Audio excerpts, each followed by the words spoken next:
Once celebrated as the world's greatest saviors, Sage Dwight Harvant and hero Claire Barton now stand on the execution platform, branded as traitors.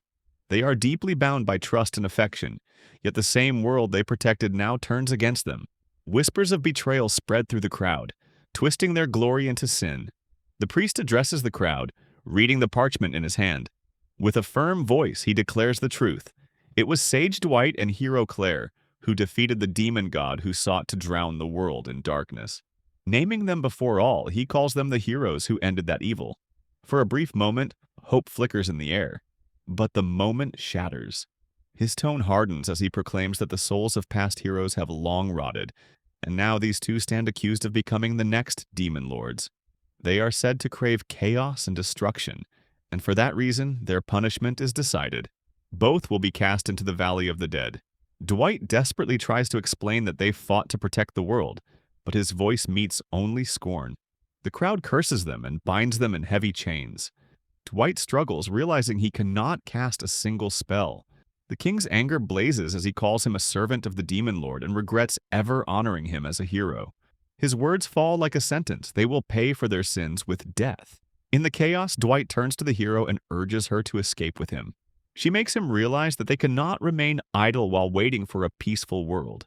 She then calms herself and speaks softly, saying that if peace can be maintained through their sacrifice, she will accept it. Her words carry a quiet strength. She reminds him that if he truly wished to live, he could have fled alone. People already see them as monsters who slew the demon lord. She reminds him that if he were to run away alone, they wouldn't hurry to find him. But she misunderstood what he meant. All he wanted to do was to live by her side, the one person he truly loved in this awful world. She smiles faintly, apologizing for dragging him into her fate. She thanks him for always being with her. His eyes widen as guilt grips him. He realizes she should not be the one apologizing.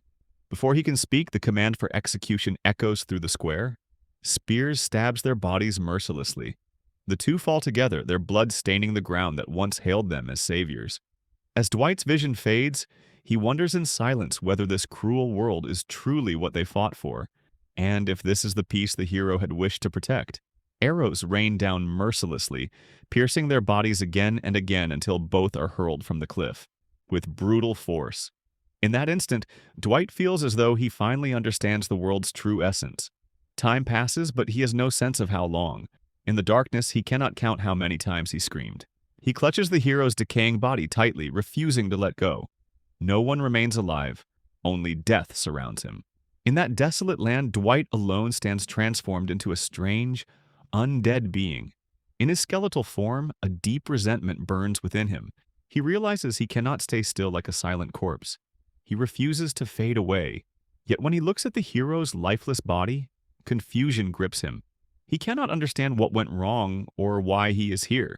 Staring at the body of his first love, he cannot grasp why she lies so still, so empty of life. He keeps talking to himself, asking and answering endlessly, forcing his mind to stay awake. Then an awakening dawns upon him. She never made a mistake. The world, he realizes, was already broken. The hero's intentions were pure, but her ways were flawed. Her heart, yearning for peace, was never wrong. Determined, he decides to fulfill her will, for it is now his duty as her aide. He accepts that they were both right and wrong, yet their greatest mistake was surrendering to the crowd. He vows to bring peace by his own means. He must fix this shattered world and erase those who have strayed. But even then, he feels something more must be done. Suddenly, weakness overwhelms him. He needs power, enough to make the world see him as its enemy. The miasma of the Valley of the Dead never ends. It poisons the living, yet the high undead are full of it. He chooses to take it in. When he does, agony consumes him. The miasma carries grief, memories, and the pain of countless souls. No being could bear such torment. It feels as if his brain would burn if he still had flesh. He cannot move or speak, only suffering in silence. Yet he endures for vengeance, for peace. He will not vanish here. When the pain subsides, he devours all the miasma of the valley. Power and chaos surge through him, greater even than the demon lords they once defeated. In that moment, he learns to control his newfound strength. He raises the valley's corpses, forming an army of skeletons, but the hero's body does not rise. He didn't make a conscious distinction, so why is it that she alone will not rise? In helplessness, he lifts her bones, determined to take revenge on those who brought death upon her. He will repay them all. If the world rejects them, then he will defy the world itself. He will create a realm where they no longer suffer. As his resolve takes form, countless knights turn toward him, stunned as they face the undead that now stands before them. Dwight arrives at the same valley where he and the hero were once executed, the echoes of furious citizens' chants still haunting the air. Seeing him return as an undead, the knights freeze in disbelief. To them, he is nothing more than a skeleton, yet Dwight crushes them effortlessly. Panic spreads. They fire desperately, but their attacks are useless. One by one, the knights fall, and their lifeless bodies begin to stir, rising again as undead. The survivors stare in horror as their fallen comrades turn into ghouls. Dwight realizes that this is the effect of his own dark miasma. Soon, countless skeletons emerge, flooding the battlefield like a tide of white bones. The remaining knights, terrified, try to flee, but Dwight watches calmly, knowing that their strength means nothing before the sheer numbers of his army. In an instant, the entire area is swallowed by a wave of bone and death. The knights curse him and continue to fight, but their end is inevitable. Dwight now commands not only the skeletons born from the valley, but also the ghouls formed from the fallen soldiers. Before he knows it, there is no purpose left for him here. He now leads a true horde of the undead and silently vows to destroy the royal capital and all its people. Meanwhile, in the royal mansion, the king grows tense as he receives grave news that the fortress guarding the Valley of the Dead has stopped responding, and an undead army is marching toward the capital. He immediately orders all holy mages to gather and commands the soldiers to defend the castle at any cost. Soon, cries echo through the capital that the undead have arrived. Troops rush to their positions and the air fills with fear. Dwight observes calmly, realizing that the enemy has prepared for his arrival. Mages and archers stand ready behind the lines, a classic tactic used against the undead, yet still lacking something. Arrows rain down from the walls, just as they once struck mercilessly when he was alive, but now they have no effect on him. They underestimate him, seeing only a horde of corpses. Their sorcerers hold back, believing the archers will suffice. Dwight knows this is the moment to reveal his true self. He releases his full power, and a thunderous explosion tears through the field, shaking the earth beneath their feet. As the smoke clears, Dwight stands firm, a dark calm in his eyes. He feels satisfied, strong enough to shatter the castle gates once more. Comparing his strength to when he was alive, he realizes he has surpassed himself. His magic now burns far beyond anything he once knew, vast, boundless, and terrifying. Chaos engulfs the city. People trample over one another in blind panic, desperate to escape with their lives. Watching the chaos unfold, Dwight realizes that this is exactly what the hero once fought so hard to protect. Yet the same world that mocked and humiliated them now trembles in fear, still ignorant, still unchanged. Terrified, the citizens scream, calling him a demon and begging him to stay away. They see only monsters before them, Dwight and his undead army. Hearing this, Dwight accepts the truth. He has become what they always wanted him to be, the very demon they created. Without hesitation, he resumes his attack. As a volley of arrows cuts through the air, he notices their glowing tips and recognizes the holy magic infused within them as the most effective weapon against the undead. But holding the hero's bones in his hands, he swears that he will never let them harm her again. The knights unite, firing relentlessly. Light pierces through him, and pain tears through his bones as his body begins to crumble. His form burns under purification, but he refuses to fall. The knights cheer, believing they have finally slain the undead leader. Yet moments later, his shattered bones move again. His power surges and his body reforms. Just as he expected, it is no issue. Every undead soldier carries a fragment of his magic, allowing him to transfer his consciousness freely. As long as his followers exist, he cannot be destroyed. The knights stare in disbelief but continue firing without pause. Dwight decides his experiment has reached its end. He summons his power, transforming scattered skeletons into monstrous forms and commanding them forward. Holding her bones, he realizes they have failed to harm her, and even his defensive magic has grown stronger since his death. The knights rush to raise the bridge, hoping to seal him out, but their struggle is meaningless. Dwight's existence is beyond theirs. Even if they try to overpower him, he can turn the tide at will. With overwhelming force, he breaks through and enters the castle. His army floods in behind him, cutting down every last defender. Moving deeper inside, Dwight surveys the familiar halls. He knows this place too well. Every corner, every stair. The one he seeks waits above, unmoving since the attack began. The king must believe his men can still protect him. Dwight knows better and silently calls him a fool. Standing before the grand door, he senses layer upon layer of magic barriers woven together by enchanted tools. A dark curse hums beneath his touch, ready to strike any intruder. But he ignores it. Channeling his full power, he shatters the door in a single blow and steps inside. The king freezes at the sight of him, fear gripping his face. Trembling, he demands to know his purpose. Dwight speaks his name, his voice cold and heavy. As the name echoes through the chamber, realization dawns on the king, his eyes widening in terror. When the king hears his name, disbelief freezes the room. Dwight Harvest, the man who died 10 years ago, stands before him. Dwight calmly admits that even he finds it hard to believe. The knights now loyal to him charge forward, striking down the king. The king cries out, demanding to be released, but Dwight's voice remains steady as he tells him that he has returned from the Valley of the Dead to bring peace to this corrupted world. The king refuses to accept it. He mocks him, saying, "Countless people were executed there, and none ever returned as undead."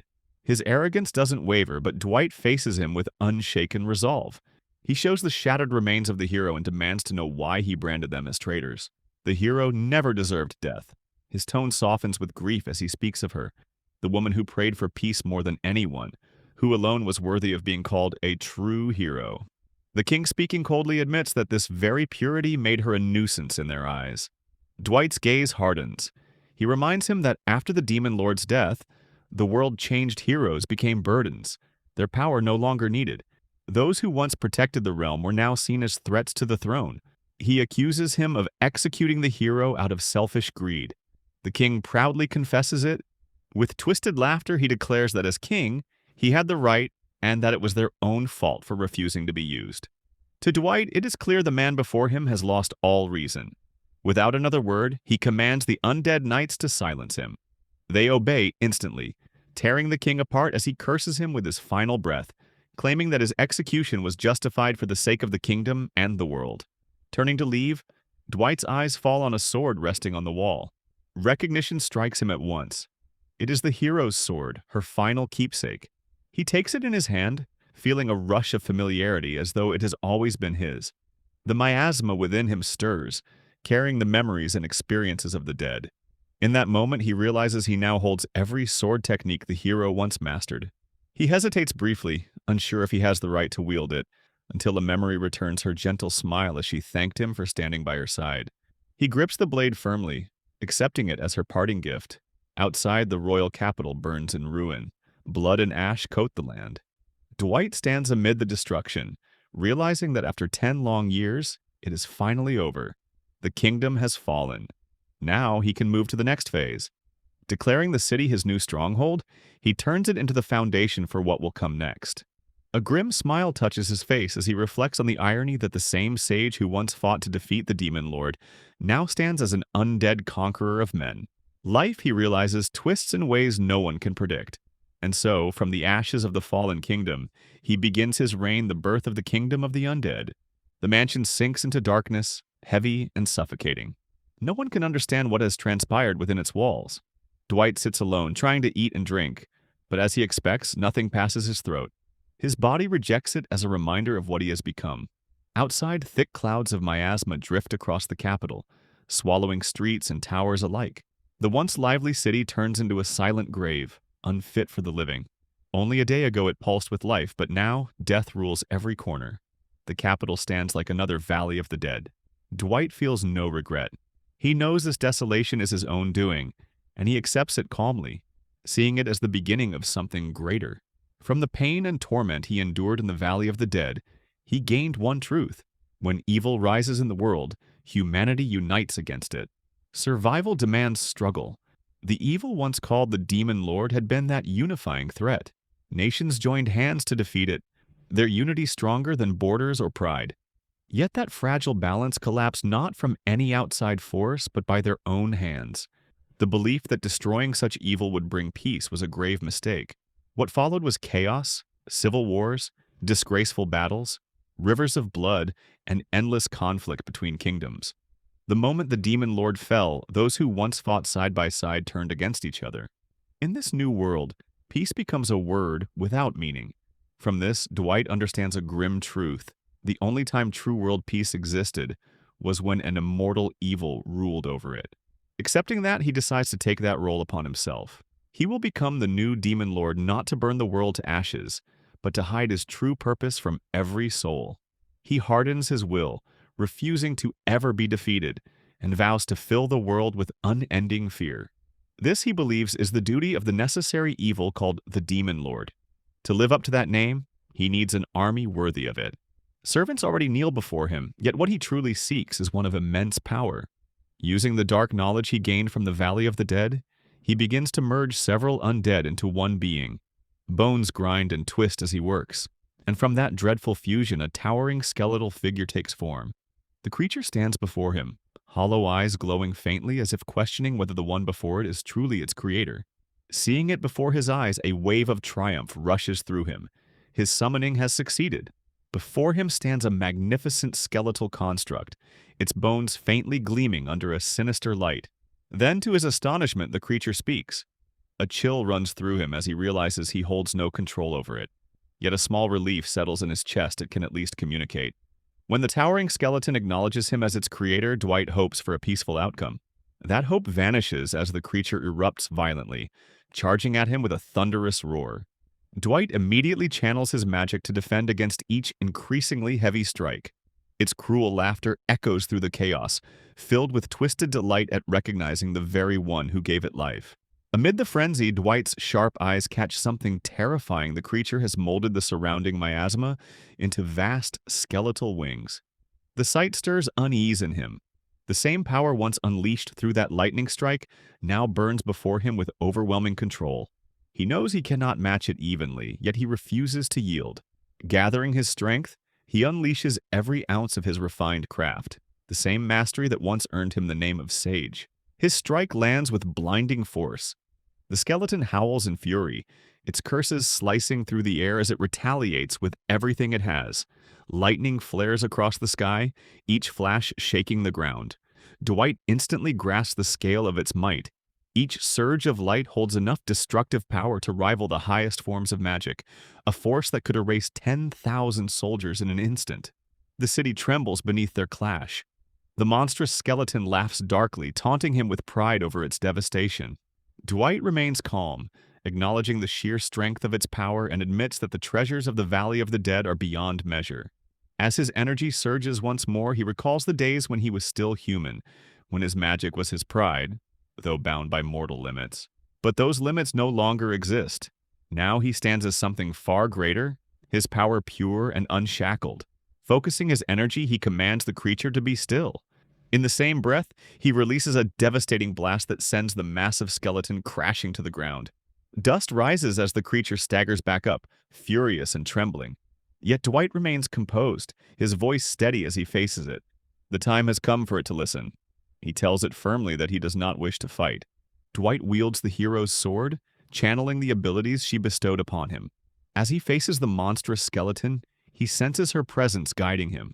After striking the creature down, he realizes he has absorbed all its magic and miasma, leaving it powerless to retaliate.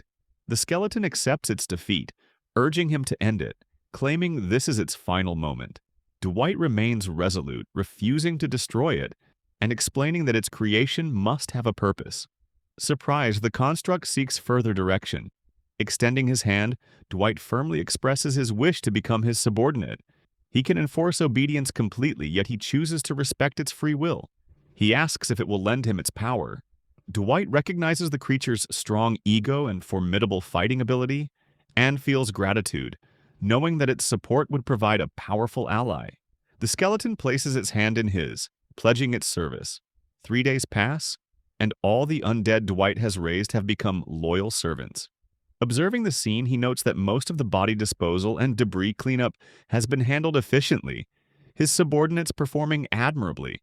During this time, the skeleton he created approaches, announcing that it has prepared a meal with great care and has brought it diligently toward the dining hall. Dwight feels regretful. He informs the construct that he cannot eat or drink, noting that this should have been obvious. The construct realizes its error and feels embarrassed, acknowledging the mistake. Dwight, treating it as Grom, notes that he has committed a lifelong blunder. He guides him to help him decide what to wear.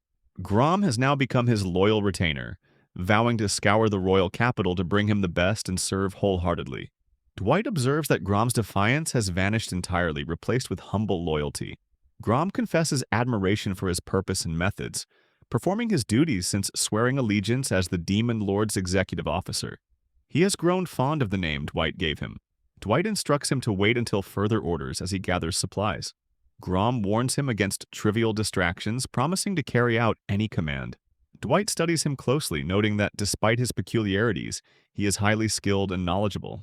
Born from grudges and miasma, he has inherited fragments of the dead's experiences and memories, forming a completely new individual. Despite his strangeness, he trusts Grom implicitly, confident he will never betray him.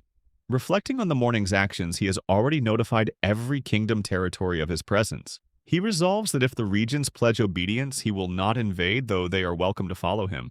He anticipates that other nations will respond by dispatching subjugation forces and considers the potential effects on neighboring countries, knowing they may already mobilize holy magicians.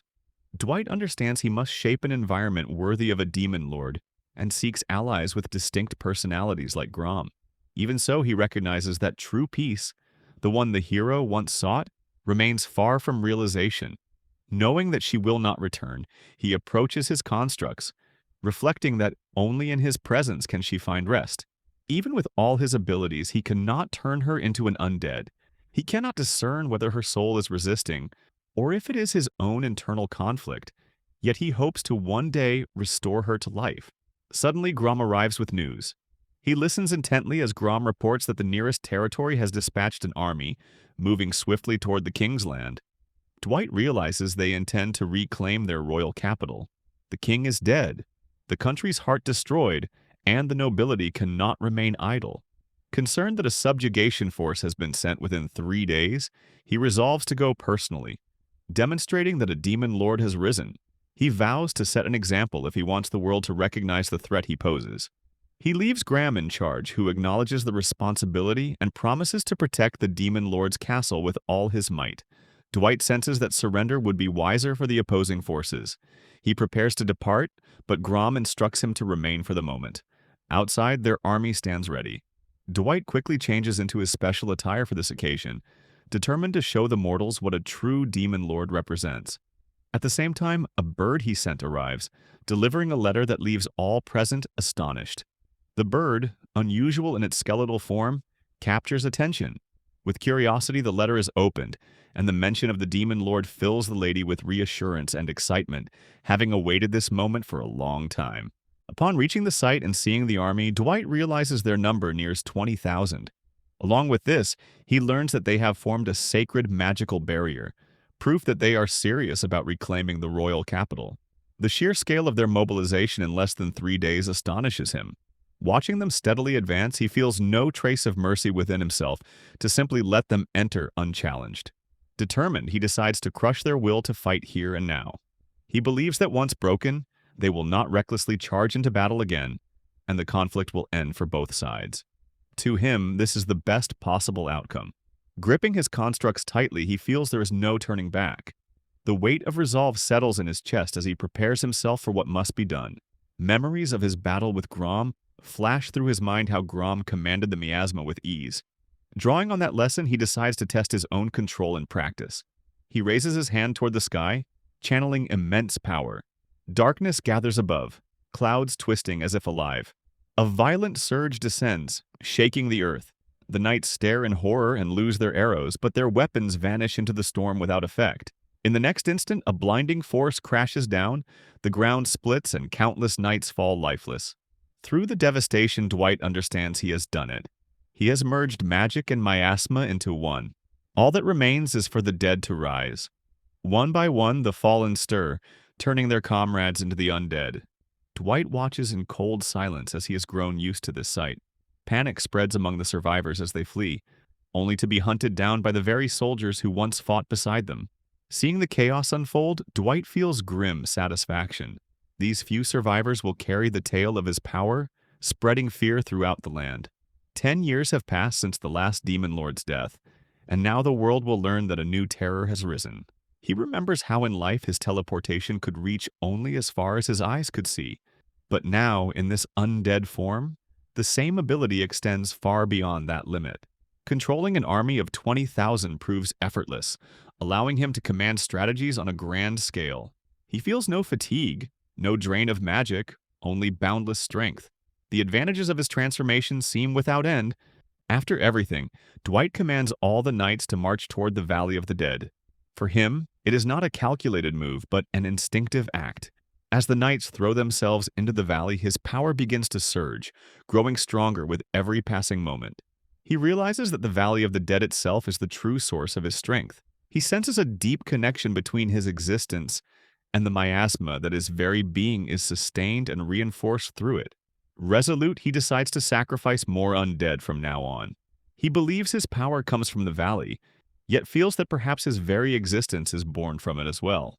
He knows other forces must be gathering elsewhere, but they should already understand that numbers alone cannot overpower him. He knows that humans can no longer defeat an existence like his. Still, he understands they will not throw their lives away for nothing. Deep down, his true wish is to keep the threat of the Demon Lord alive, so that peace among humans may continue to endure. Afterward, he heads toward the royal city and resurrects all the fallen knights through his power. Walking through the ruined streets, he realizes he did not return to the castle right away because his heart desired to wander through the capital. Seeing the suffering people's pain grips him, yet regret never finds him. He knows this is the path he chose. Watching the city sink into darkness, he accepts that the wise man is gone. Only the immortal Demon Lord remains. As he returns calmly to his mansion, his gaze freezes upon seeing its new appearance. Upon entering, Grom greets him with praise for all he has accomplished. Dwight listens quietly before asking why the castle's exterior has changed. Grom answers solemnly that he redesigned it to suit a Demon Lord's residence and strengthened it so no intruder can enter. He asks for his lord's approval, eager for his reaction. Seeing Grom's excitement, Dwight senses that if he had a tail, it would be wagging in joy.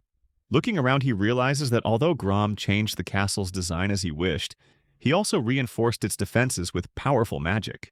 Anyone who enters uninvited will be burned to ash in an instant.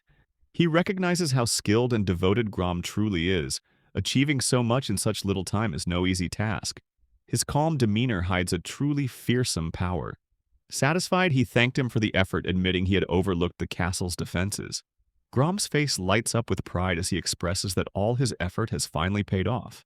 Dwight acknowledges that he is fortunate to have such a loyal subordinate, but gently reminds him to consult him before taking action in the future.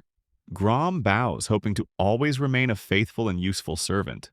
Suddenly, both sense an unfamiliar presence nearby. Grom warns him that guests have arrived. Without hesitation, Dwight takes him along. As they step outside, they see a vast army. Grom notes the sheer number of troops and finds it strange that they were undetected until moments ago. Dwight calmly concludes that they must have used concealment magic. He assures Grom there is no shame in it. Those enemies are cunning by nature. Composed, Grom asks if he knows them. Dwight's eyes narrow as he replies that he does once their paths once crossed long ago, in the days when he was still alive. Grom senses immediately that she is the leader, moving among them like a commanding succubus. He asks Dwight seriously who she truly is, recalling that their paths had crossed before. Dwight explains solemnly that she is a subordinate of the late Demon Lord, one of the 4 heavenly kings. Grom, astonished, presses for meaning, but Dwight waves him off, saying it can wait first, he must attend to their guests. As they step forward, he asks what brought her to his territory. She teases him about being the new Demon Lord, angering Grom instantly. Suddenly, she catches a whiff of magic in the air and recognizes Dwight, calling his name. Grom beams, but Dwight silences him, handling the meeting himself. Calling her Luciana, he remarks that it has been a long time. She answers coolly that he has not seen her since the day Hero split her in two. Dwight observes her carefully, her black-clad figure, poised elegance, and deliberate gaze, all crafted to provoke. He reflects on how many have fallen victim to her poison. After studying him, she remarks on his transformation and strict demeanor. Dwight calmly attributes it to the power of the undead, which she already senses. She smiles, noting that standing and talking like this is tiring, and asks to enter, implying her group wants to rest. Dwight allows it. Grom still worries, but Dwight reassures him, promising that if anything happens, he will erase it with full power. Luciana, observing him, senses his change and laughs, surprised that he seems more charming now. She mentions the city's unstable miasma, and Dwight assures her it only slightly affects creatures. He remains cautious, aware the intensity could be dangerous. He leads her inside, granting her exclusive access to the place. After sitting calmly, he asks her about her purpose. She assures him she has no ill intent. They are longtime acquaintances. Grom grows tense, but Dwight calms him, explaining their past enmity ended with the death of the previous demon lord. 10 years have passed, and there is no reason to fight.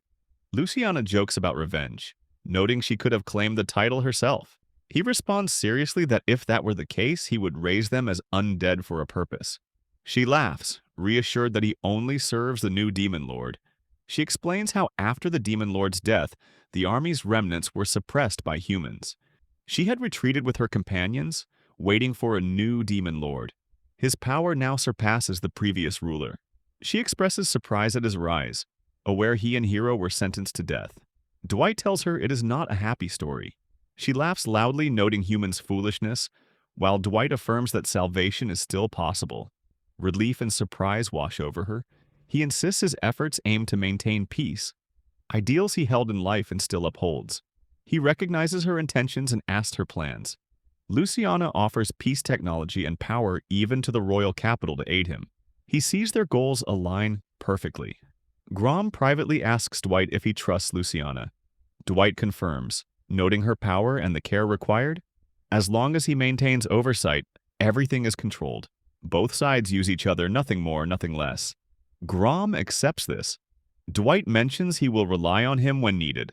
Grom pledges his full devotion. Dwight apologizes to Luciana for the wait, declaring she and her forces will join him, protected, but must fight in his war against humans. She happily agrees, pledging loyalty. Clinging to him, she admits she likes powerful men, recalling the same allegiance to the previous demon lord. Grom's anger spikes, and he pushes her away from Dwight. Grom's anger flares at her audacity toward his lord. He warns him that no one must be allowed to deceive or trouble him, and notes that she appears shrewd rather than kind. Luciana remains composed, sensing no threat, and points out that he is far from a true demon lord and is only interested in the strongest. Graham grows even angrier and launches a mock attack toward her to show that he can turn her pride and beauty into ugliness. Luciana responds eagerly, readying her magic to counter him and reduce him to dust. Both prepare to challenge each other fully. Dwight observes the confrontation, deciding they may spar for now. He steps outside to survey the surroundings and inform their subordinates of the agreement. Outside, the knights stand ready to intercept, preventing any chaos. Watching the battle unfold, Dwight notes that he commands 12 soldiers and that Luciana's forces are joining the assault. He devastates the northern city with his precise transfer magic while allowing her troops to participate. Seeing the operation progress smoothly, he feels reassured. Grom directs the conquered humans to kneel before the demon lord. Dwight reminds him that their goal is not total destruction. He instructs restraint, aware that reckless attacks could annihilate everyone. The purpose is to demonstrate the demon lord's threat and establish a natural hierarchy of cooperation among humans. Grom notes that their current numbers are enough for humans to understand the disparity and promises to show his limitless power. Dwight recognizes that Grom has been managing their objective with precision. The battle rages with full intensity. Inside the enemy stronghold, the commander hopes his soldiers can hold them off, but he freezes when he sees Dwight and Grom before him. Dwight senses that the commander is ready to sacrifice his land, fearful of losing the city destined for conquest. He understands that such recklessness has no place in his vision of ideal humanity. The commander shouts insults. Grom remains steady, turning anger into authority. Dwight steps in decisively, striking with power to remove selfish and dark-hearted individuals, ensuring no one harms another. He orders all to bow to survive, and those who comply preserve their lives. Dwight advances further, observing local lords submitting.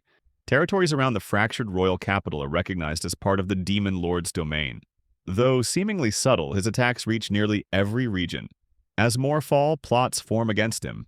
Humans must set aside differences and unite to resist, cooperating to confront the demon lord.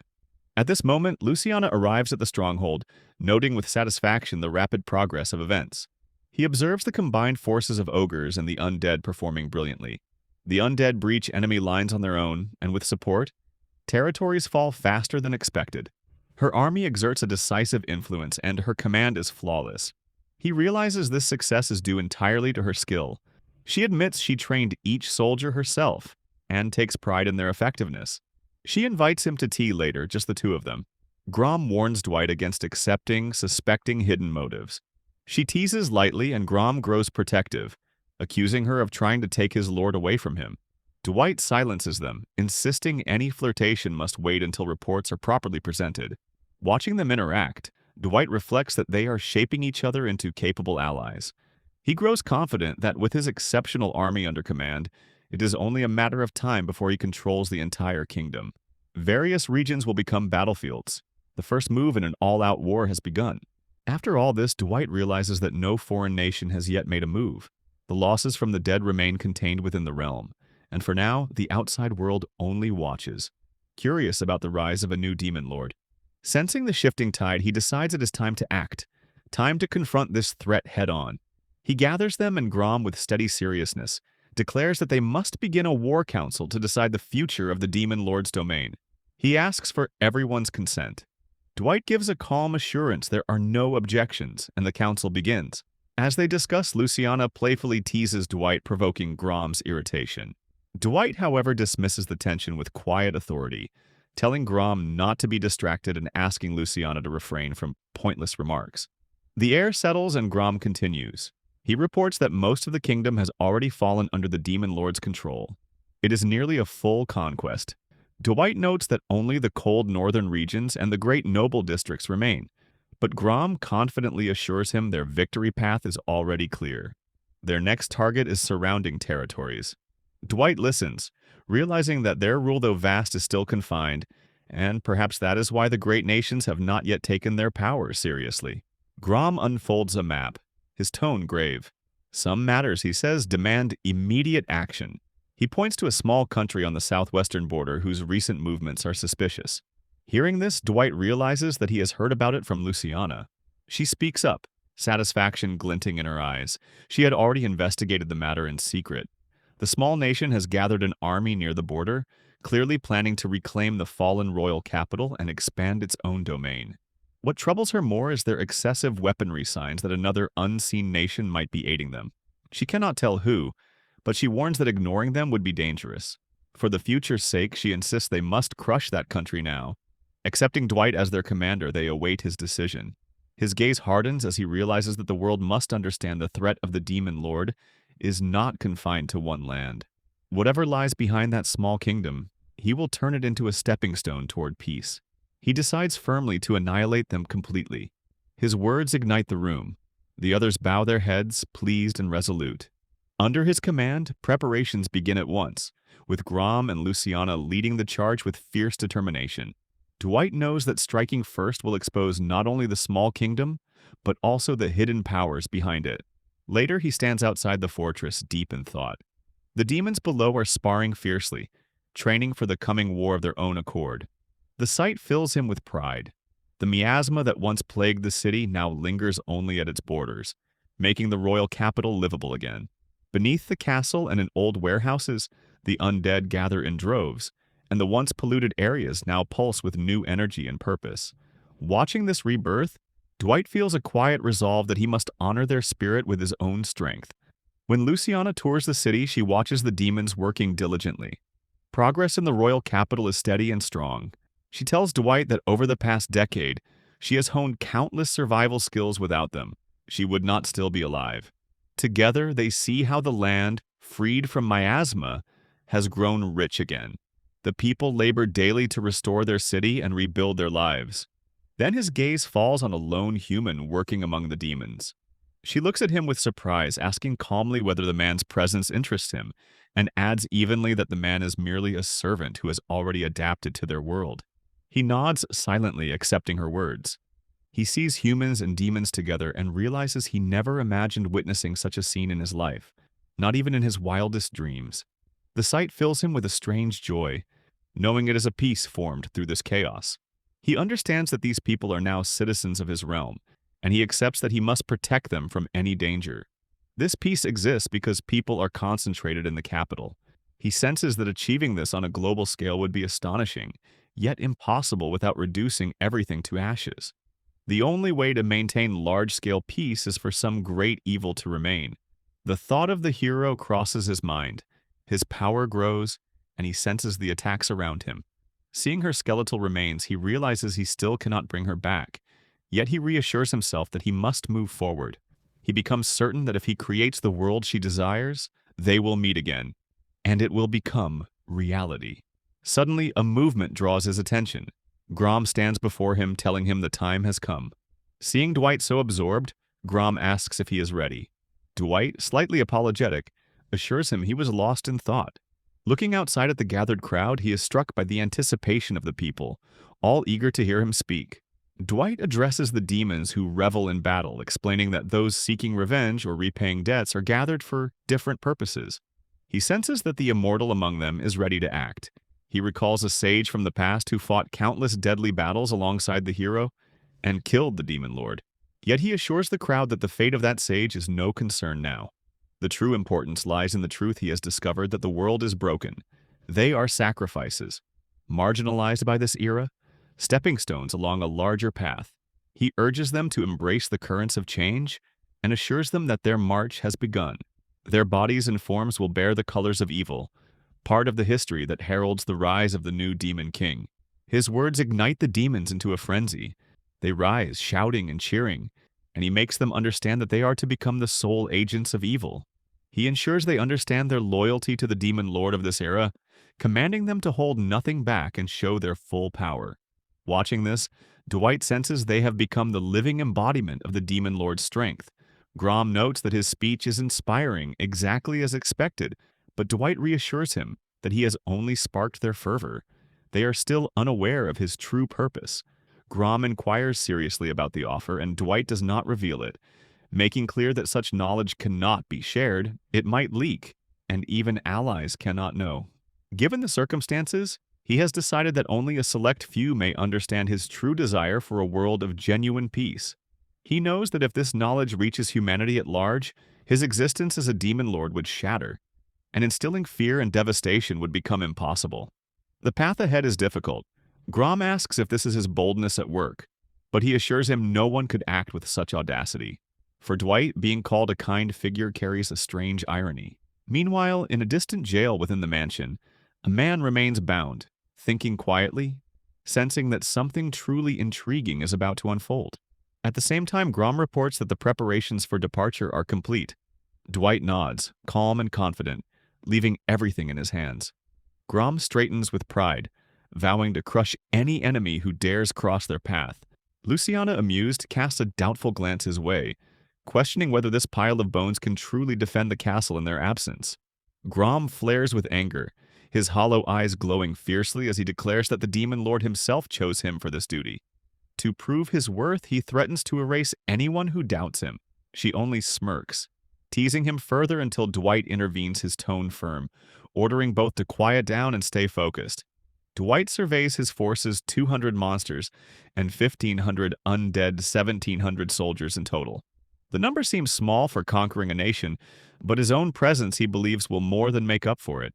He assigns Grom and several loyal subordinates to guard the royal capital. Luciana assures him she will protect the demon lord herself, instructing the rest to secure the city. Grom accepts the command with pride and loyalty blazing in his voice. She steps forward and requests Dwight's first order. He keeps his words brief and resolute, surviving and claiming glory. The teleportation that follows is swift and precise, and Luciana notes how extraordinary it is to move such a massive army so flawlessly.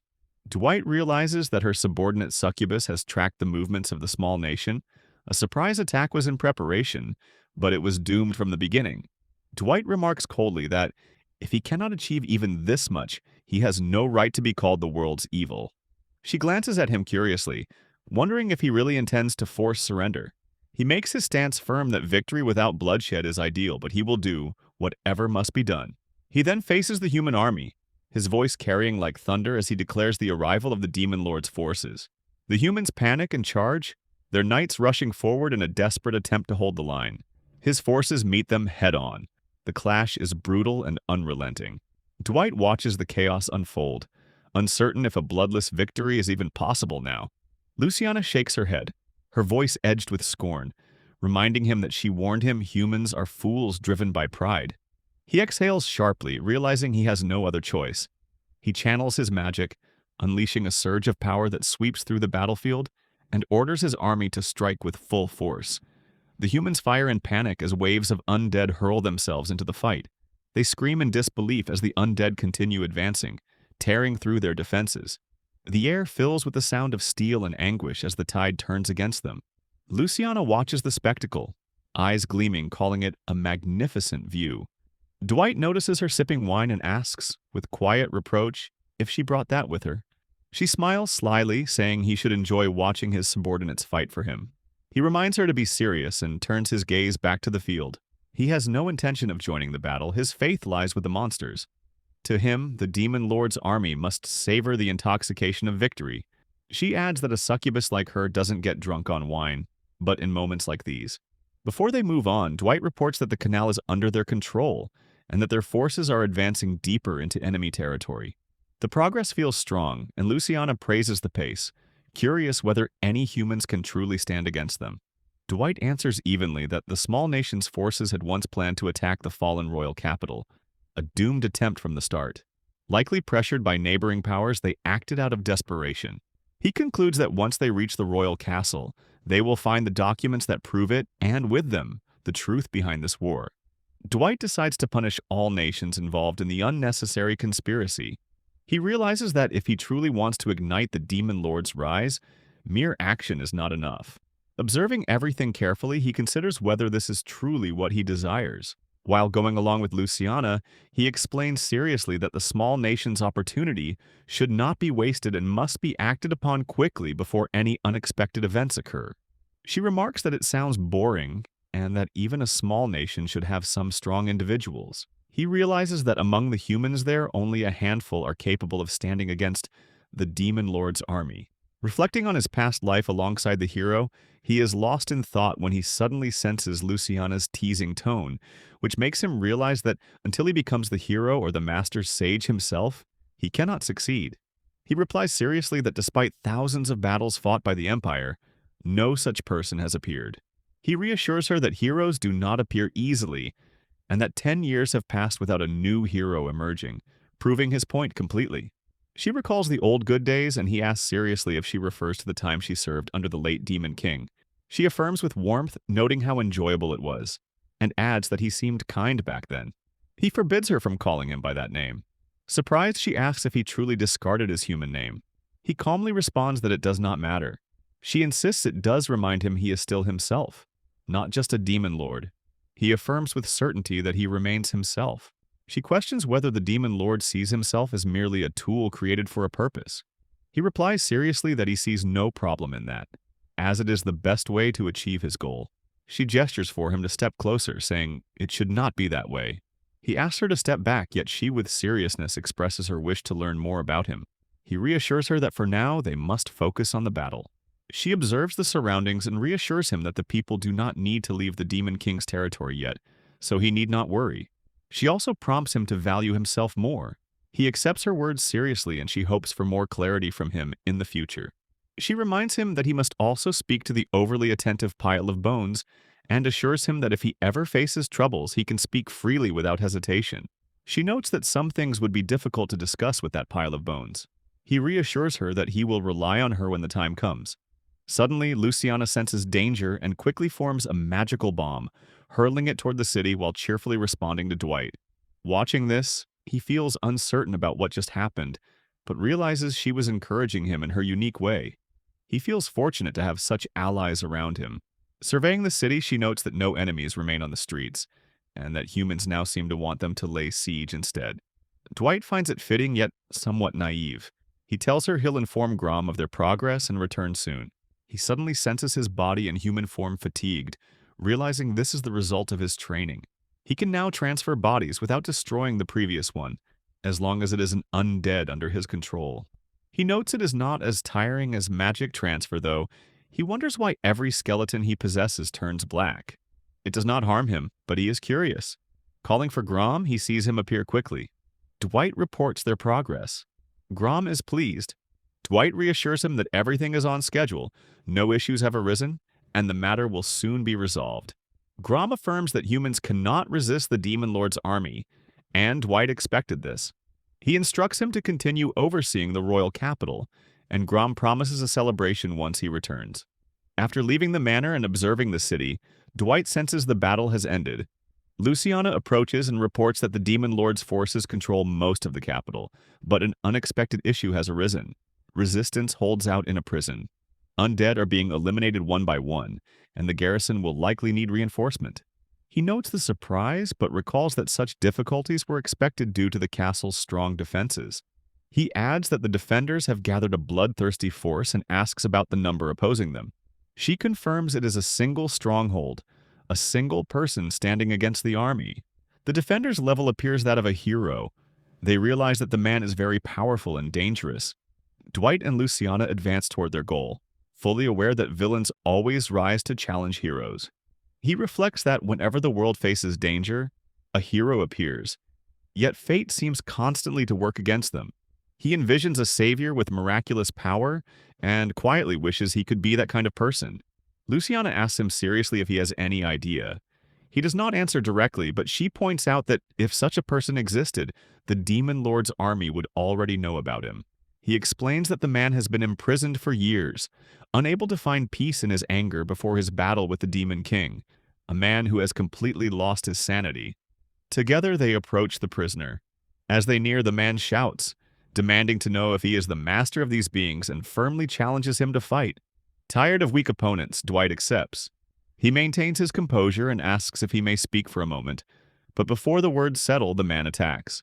Luciana's heart races with worry as Dwight defends himself, countering the strike with precise magical skill. He senses the man's incredible strength and the heat of true battle. He hurls a bomb with overwhelming force. Luciana quickly checks on Dwight, making sure he is unharmed.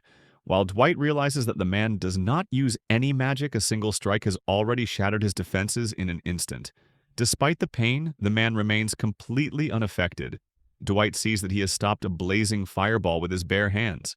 Luciana watches in awe, recognizing that his strength surpasses all other heroes, being far beyond ordinary limits.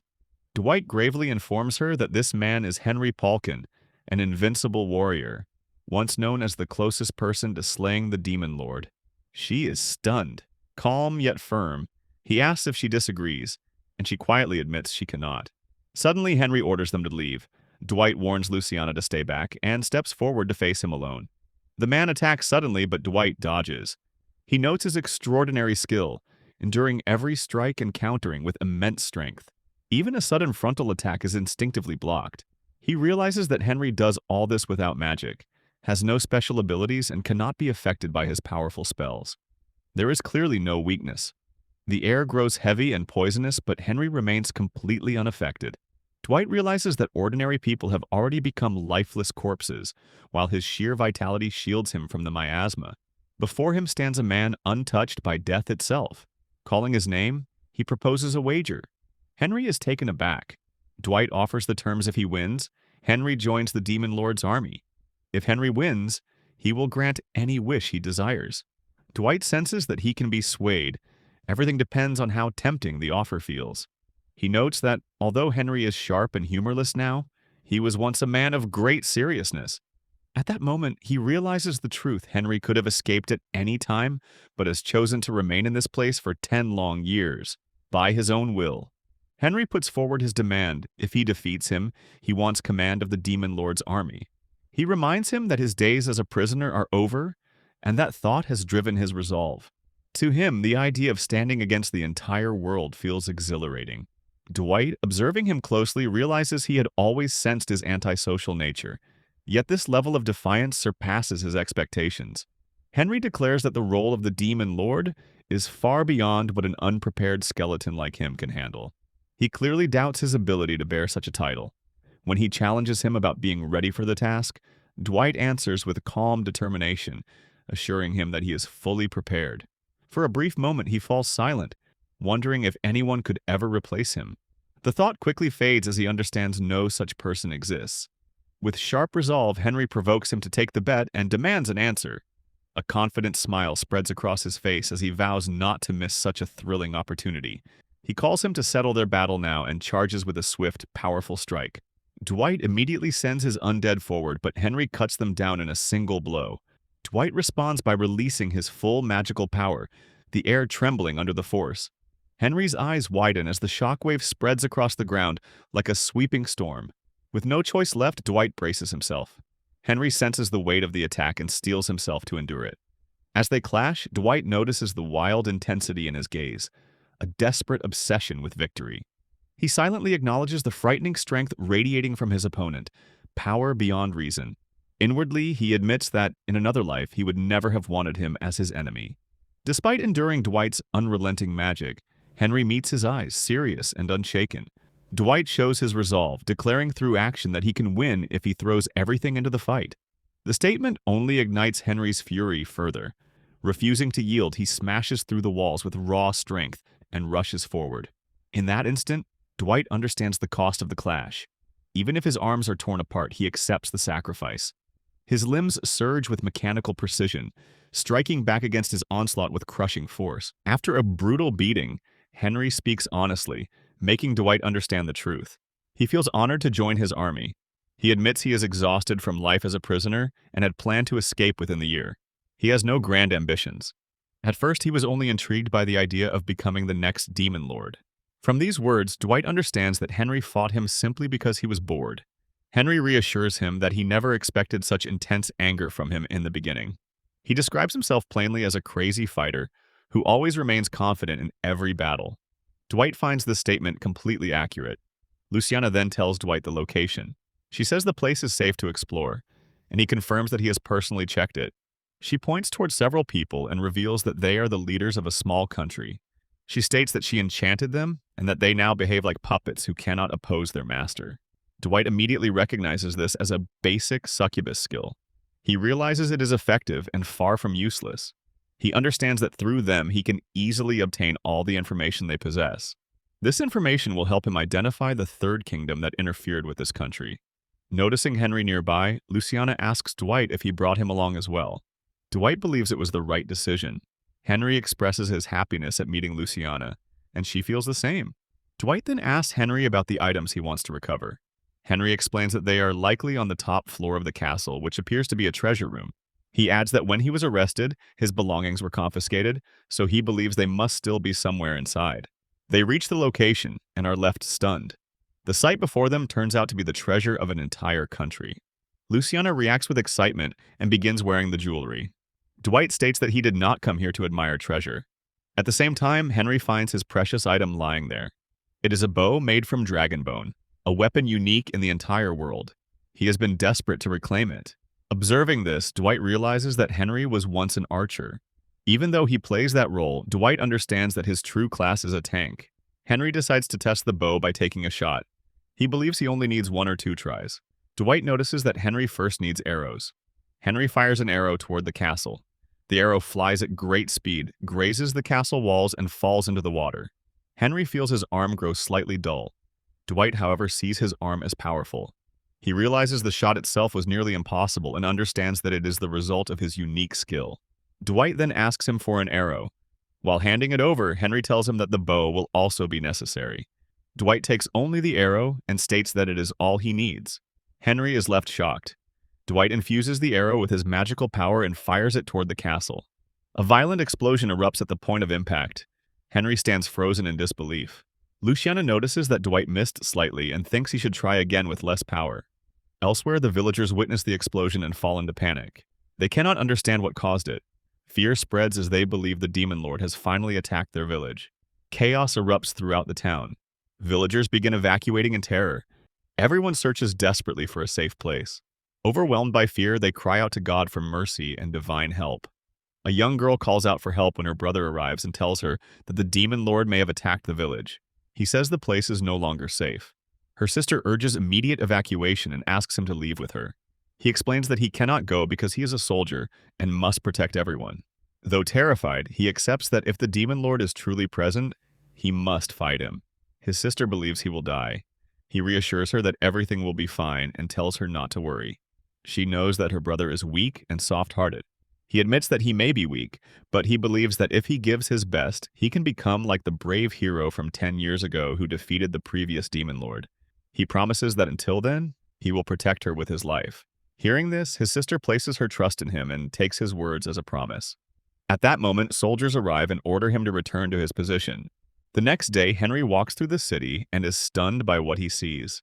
Monsters fill every street and corner. Dwight notices his reaction and asks if he has ever been to the royal capital before. Henry explains that when he was a mercenary, he was completely new. Yet he admits that the current landscape does not feel unpleasant to him. Luciana senses how light his reaction is and tells him that this land has been destroyed by monsters. She asks if he does not feel anger at that. Henry shrugs, saying he does not care about the slaughter among humans. He explains that he has never cared about race. Whoever kills is the killer, and whoever is killed is the victim. That is simply how the world works.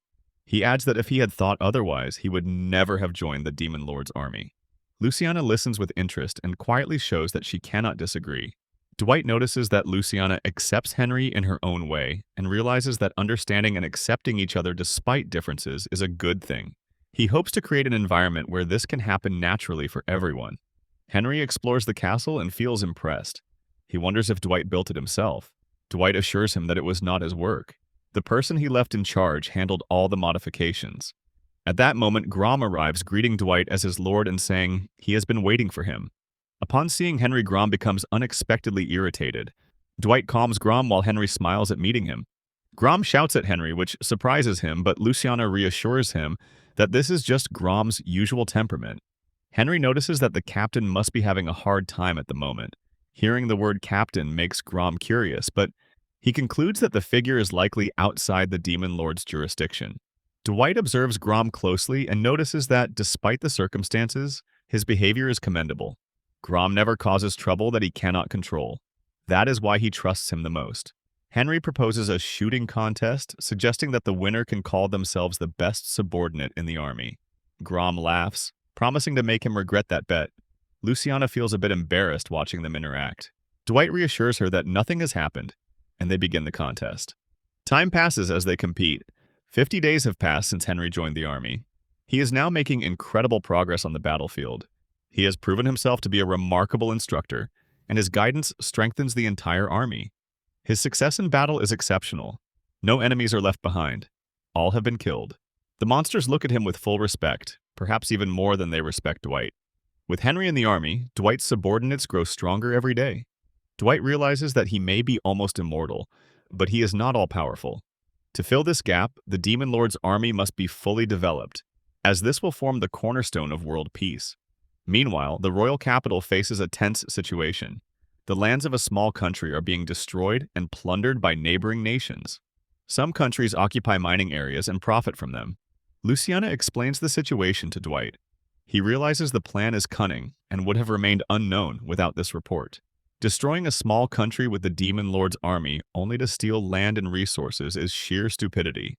Now that he has information about the country, pulling the strings behind the scenes, he resolves to strike first at dawn, conquering the entire nation. Dwight contemplates whether any human could defeat the Demon Lord as they did 10 years ago. He wonders if someone is planning a counterattack. Grom rushes in, reporting the current state of affairs. Dwight cannot believe it. He struggles to comprehend how such events could have occurred. Hearing about the hero, his eyes widened in shock. Grom confirms that the hero has finally appeared. Dwight receives news from the frontier of a small kingdom attacked by the Demon Lord's army. An ordinary soldier suddenly awakens his hidden power. He counters the relentless attacks of the living dead, overwhelmed by the holy light of his true strength. Dwight sees in him the image of a hero filled with determination. Grom, apologetic, admits that, as one of his highest subordinates, he should have done something. Dwight reassures him not to worry. If a new hero appeared, no one could have acted against him. Grom is surprised by his calm and asks if he knew this beforehand. Dwight assures him that there is only one person capable of fighting this hero, and that person is himself. He confirms that no one else could take on this task. Observing the hero's bones and stature, he reflects that perhaps no other could match her. He affirms that in this era, a new hero has indeed been born. Grom is stunned, and Dwight explains further. There was a time when he saved the world from the previous demon lord, but now he himself has become the demon lord of this era. And at last, the hero has awakened to face him. Dwight considers whether this soldier is the new hero of this generation. Seeing the state of the world, he feels as if it wishes to bury him alive. He tells Groom that he will not quietly await his death. He has a purpose to complete, a goal he will achieve even if it puts him against the entire world. Dwight knows that if he leaves this hero unchecked, he will grow stronger and more dangerous over time. He resolves to act before that happens. Dwight declares that he will destroy this new hero. He convinces himself that he alone is capable of this task when the moment comes. Grom swears that he will support Dwight and show the hero the full power of the Demon Lord. Dwight feels a surge of determination and satisfaction. He asks Luciana about her readiness, and she confidently takes the responsibility upon herself. With that, Dwight departs, focused on confronting this new hero. Watching the hero and remembering the old heroes, Dwight realizes that he is about to become a true Demon Lord. He recalls that a hero is someone chosen by fate, nurtured in adversity, and ultimately achieving a miracle he has witnessed with his own eyes. He convinces himself that there is nothing he needs to worry about. At the same time, he feels how Luciana's concern for him lightens the weight on his heart. At this moment, his resolve is firm. He does not hesitate and remains fully committed until he fulfills his duty as the Demon Lord. Luciana assures him that when the situation becomes dangerous, he should not hesitate to rely on them. He accepts her words, and she feels genuine happiness hearing his determination. Watching this, Dwight realizes that although they were once enemies, they are now true friends. Seeing the state of the city, he decides that he will not let his monsters die alongside him. He leaves them in the royal capital. Only 2,000 undead and his highest subordinates will participate in the battle. He reassures himself that he will not sacrifice anyone. The monsters feel satisfied and loyal. As night slowly descends, Dwight senses that the time of the living dead has arrived. He knows this is the perfect moment to attack. Observing the situation, he realizes that according to the latest information, the hero is waiting inside. He orders Henry to act. Understanding his role, Henry steps forward and declares that he will sound the alarm. He warns that if the enemy continues attacking from a distance, the other side of the fortress will fall. He moves ahead to search, while Dwight orders Grom to take action. Grom strikes the fortress with overwhelming force. The soldiers tremble as they witness the enemy's power, some struggling to breathe. Seeing this, Dwight praises Grom for his work. Grom expresses his gratitude to his lord. Luciana then asks Dwight whether they should proceed with the sabotage plan. Accepting her suggestion, Dwight orders that everything must continue as planned. Luciana immediately takes action and launches a powerful attack on the fortress. As the final wall collapses, they begin searching for the hero. At that moment, a boy holding a sword appears before them. Suddenly, light erupts from all around him. Sensing the strength of this power, Dwight orders his subordinates to focus entirely on bringing down the fortress. He declares that he will deal with the hero himself. He instructs them to inform him immediately if anything happens. Everyone obeys his command and wishes him success. Dwight steps closer to the boy and calmly acknowledges him. He states with conviction that the boy is truly a brave and powerful hero, and that he is someone worthy to fight. Dwight confirms to the boy that he is the hero and tells him he has business to settle. The boy raises his sword and steps forward with determination, ready to face him. Before he can strike, Dwight unleashes his power to push him back, warning that fighting here would cause massive casualties. The boy feels exhilarated at the challenge. Dwight advises him to change the battlefield, giving them both room to fight safely. The onlookers watch in shock as Dwight's power turns his enemies into undead, keeping them from interfering. The boy presses forward, sword in hand, but Dwight intercepts each strike. He senses the boy's attacks are far from weak. If even one had landed, it could have damaged his soul and perhaps even blocked his resurrection. He realizes that this hero has been chosen to kill him, the Demon Lord. Looking at the fortress, Dwight knows it poses no threat to his allies. The responsibility now rests on him alone. He allows the boy to see just how far he is willing to go to defy fate, raining countless magical strikes upon him. The boy blocks every blow with skill and finally asks why he is doing all this. Dwight understands the boy is not stalling. It is natural for humans to seek the reason behind such devastation. He tells him the truth. He is the Demon Lord. The boy reacts with shock and anger. He recounts the countless tragedies caused by Dwight's actions, cities invaded and homes destroyed. He then reveals that his own little sister was killed by his own hands. Dwight has razed towns with his magic, creating unimaginable destruction. He carries the full weight of guilt on his shoulders and is fully aware of every consequence. The boy asks if it does not pain him. To him, Dwight is the complete embodiment of the Demon King. He introduces himself as Reed Evans, the hero determined to follow his destiny and defeat him. Dwight recalls the same look in his own eyes long ago. They draw their swords and clash. Reed matches his speed and even surpasses it at times. In the middle of battle, Reed grows stronger, wielding a miracle-like power, a force that defies logic. He is an enforcer of justice, defying the odds and destroying evil, a true hero through and through. Dwight sees the same heroic spirit in him. Dwight notices the fear in him, an emotion everyone feels. He sees his swordsmanship, forged from relentless training and real combat experience. The gap between their abilities is vast. Reed refuses to stop. He swears he will never forgive him and that once he defeats him, the world will know peace. Reed struggles to understand why his sister had to die after 10 years of peace. Dwight realizes Reed is not at fault. Fear and violence cannot justify the acts he has witnessed. Dwight understands he wants to change this, to unite humanity, even if it requires the pretense of the Demon Lord. Peace cannot be achieved through ideals alone. Dwight warns him to give up, assuring him he has no chance of winning. Riad refuses, determined to defeat him and save the world. The boy pushes forward with all his strength. Dwight recognizes the extraordinary power within him. If left unchecked, the holy sword in his hands could vanquish the Demon Lord of this era. History would repeat itself. In a world without a Demon Lord, the hero would be considered a threat, his fate ending in death or becoming a weapon, spilling blood at the hands of another human.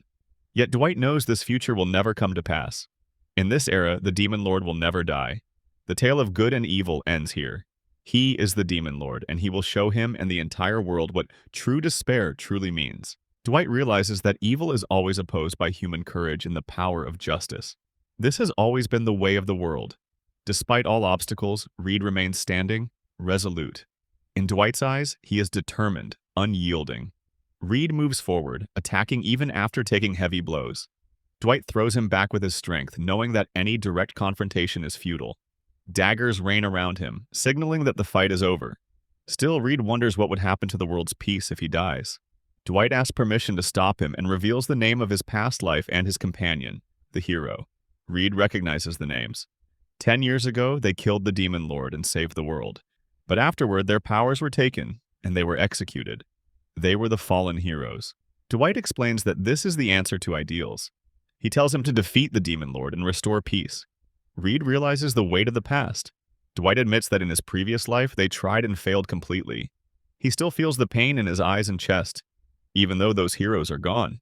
The world is cruel and overflowing with despair, mocking ideals and spitting on them. Even stepping over his corpse would lead to deep despair. Only then could one truly understand everything he has endured. Reed struggles to comprehend but understands what the power means. He will not misuse it as the heroes before him did. This power is for peace, for everyone. Dwight watches him and realizes he has survived. He grabs his head and Reed catches his hand, rising again with his sword. Dwight praises him and counters his attacks with magic. Reed knows there is no time to hesitate. If the Demon Lord attacks, he must face him. Memories of his sister strike him, shaping him into a true hero. He fights with all his might, determined that no one will see him weak again. He regrets breaking his promise. Reed collapses onto his chest. Dwight carries him safely. Elsewhere, Henry checks on Grom. Grom sees his hands covered in blood and worries. Henry explains that they are only stains. The group realizes their leader is taking too long. Dwight arrives. Grom asks if he is hurt, and Dwight reassures him he is uninjured. Relief washes over them. Henry admits he wanted to fight the hero and asks if he was powerful. Dwight confirms that he was incredibly strong, worthy of a true hero. Henry rushes forward in excitement. Luciana hugs Dwight joyfully, marveling at his strength, and confirming he defeated the hero. She acknowledges that this is the greatest achievement any Demon Lord could accomplish. Dwight is impressed. He reports that the fortress is under their control. He commands the army to withdraw and orders preparations to proceed quickly. As he leaves, he reflects on Reed. A young man bore the burden of being a hero, working tirelessly for justice. His heart was genuine and peace-loving. The flow of the world wished for the hero to win. Yet Dwight changed the course of destruction. He, the Demon Lord, killed the new hero. This act defies the natural order, but he resolves to continue on the path he has chosen. To achieve true world peace, he is willing to go as far as necessary. In the forest, a helpless girl flees from enemies. She pleads with the Demon Lord to end the carnage, asking him to spare humanity if he harbors any hatred. After all this, he stiffens and moves to observe his companions' training. Calmly, he strikes them down one by one on the battlefield, showing them the importance of control. He makes them realize that they are letting their emotions dominate them. Even so, the team stands as a remarkable example of discipline and teamwork. He assures them that if they grow complacent, relying solely on the number of their undead, that overconfidence will bring about their destruction. He promises that when the time comes, he will trust them fully, and they must continue their training without faltering. As he departs, he feels the weight of the news. The hero is dead. The kingdom has completely fallen and is now under the rule of the Demon Lord, erased from the map. Word spreads across the world rapidly, igniting heated debates in many nations. Dwight knows the looming threat of the Demon Lord will drive countries to form alliances and pacts. At the same time, he realizes that those taking advantage of the situation for selfish gains must be brought to justice. A report from Luciana confirms his suspicions. The spies have gathered solid evidence. The guilty country was supplying weapons to smaller states, provoking the Demon Lord's army. Dwight notes the similarity to the Demon Lord's own expansion, growing through war, devouring neighboring territories, becoming a powerful and intimidating nation. This egotistical, discriminatory empire spreads fear across the region. He assures Luciana that as soon as preparations are complete, the attack will begin. Meanwhile, Grom rushes in, reporting a group of people trespassing in the Demon Lord's territory. Dwight suspects they may be spies from various nations. Grom estimates their numbers at 30. Dwight calculates, too many for an individual to hire, too few to form an army. If they were spies, they would operate in smaller numbers. He cannot yet understand their objective and asks if Grom knows their location. Grom leads him to the site. The group is taken by surprise at his arrival. Dwight immediately recognizes them as elves from the World Tree Forest. The demi-humans are beloved by spirits, though they are often in conflict with humans, save for a few eccentrics. Dwight acknowledges that suddenly appearing without warning was a mistake. He reassures them that he has no intent to fight, and states his desire to speak. He asks for their representative. A girl steps forward. She introduces herself as Olivia, entrusted by the tribal elder to lead the group. Seeing his jet-black skeleton, she recognizes him as the Demon Lord. He asks if she has come on business into his territory. She thanks him and explains the situation. The World Tree Forest is at risk of invasion by human armies, and they have come seeking his strength. She recounts the events. 10 days ago, a human army entered their forest and demanded their trees. The elves refused. Every resource in the forest is sacred. Days later, the humans returned, cutting trees without permission. The elves tried to resist but were no match. Facing destruction, they had no choice but to seek the Demon Lord's aid. She explains that rumors suggested him, the new Demon Lord, hated humans. They hoped he would help them, demi-humans. Dwight notes the rumors but reflects that his attacks have always targeted humans for his own reasons. Olivia identifies the Empire as the invading nation. Dwight recalls that the Empire was already a state founded on discrimination against non-humans. He realizes their goal, the power of the World Tree, a weakness for the Undead army. Only one reason makes sense. They are preparing countermeasures against him. The Imperial General enters the forest and sees devastation. Trees fall indiscriminately, elves reduced to slaves. The tragedy is stark. He recognizes that no other option existed, and sacrifices were necessary for the greater good. The slaves are assured that their suffering will serve a purpose. The Demon Lord will be defeated. Dwight reflects on the Empire's disregard for protocol. They ignored formal alliances, seizing resources outright. Olivia bows her head, acknowledging her position but pleading for the elves' survival. Dwight assures her he understands. He clarifies that he attacks humans for convenience, not to favor demi-humans. She is surprised. Dwight realizes that if he were still alive in his former self, he would have immediately aided her. Now, he must maintain the impression that the Demon Lord remains impartial, preventing escalation between humans and demi-humans. He commits to remaining a Demon Lord who kills, not saves. He assures Olivia that a way exists to preserve her clan. She accepts, ready to do whatever it takes. He explains that survival requires submission. They must pledge themselves entirely to him. In return, he will crush the Empire's invasion. He has no obligation to aid the elves. Any dealings with the Empire must come with compensation. Olivia is surprised but listens. Dwight clarifies that whether the elves fall to the Empire does not concern him. This proposal is for his own purposes. If he aids them, it is because they will be his property, not because they are demi-humans. Olivia asks if submitting guarantees her clan's survival. Dwight confirms. He promises to annihilate the Imperial army, turning tens of thousands of soldiers into a mountain of corpses. He warns that the world will view them as a lowly race, branded forever as those who submitted to the Demon Lord to save themselves. She reluctantly accepts. Back at the manor, Dwight informs everyone that the group is now his property. He orders the troops to be prepared and instructs Henry to oversee their preparation. The Imperial army will be wiped out. Dwight gives his commands swiftly and decisively. Olivia apologizes, requesting to return to the forest to report. Dwight accompanies her. In the World Tree Forest, he senses the sacred aura rejecting the undead. The power of the forest stings, revealing a weakness he has not yet overcome. A radiant figure appears. Dwight hesitates, unsure if he can still stand as a demon lord before that man. Dwight looks at the forest and remembers a time from his previous life when he trained there alongside his companion, the hero.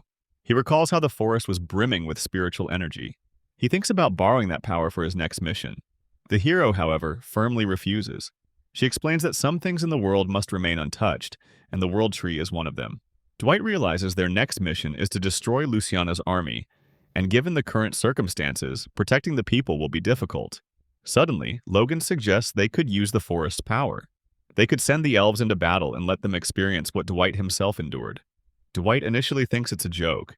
Logan assures him he is serious and frustrated with those people. He emphasizes that the hero opposed this.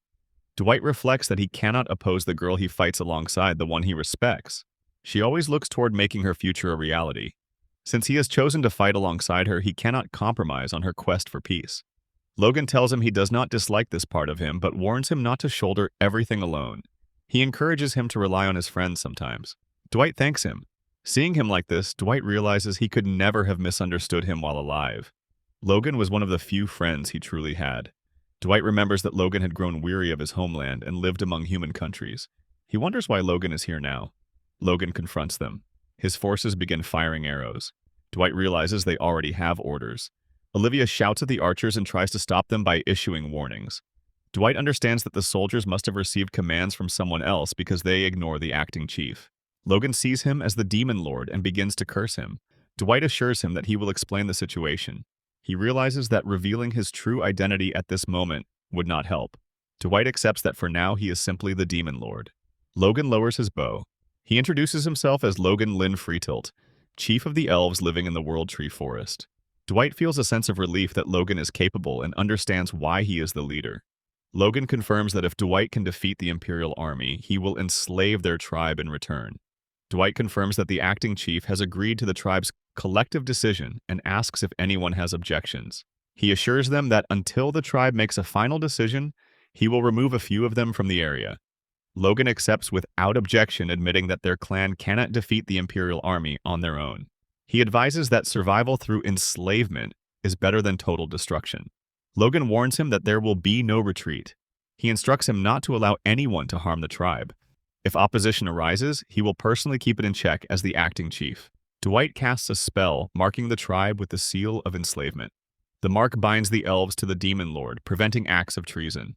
Mere thoughts of betrayal cause pain. Attempts result in death. The curse passes down to their descendants. It is harmless unless misused. Dwight knows the elves will resent him, but he accepts that. He wants to see their homes to establish a magical barrier. Olivia leads him. Dwight realizes Logan has a sister. At the edge of the forest, Dwight senses with his skills that tens of thousands of troops have gathered and recognizes them as the Imperial army.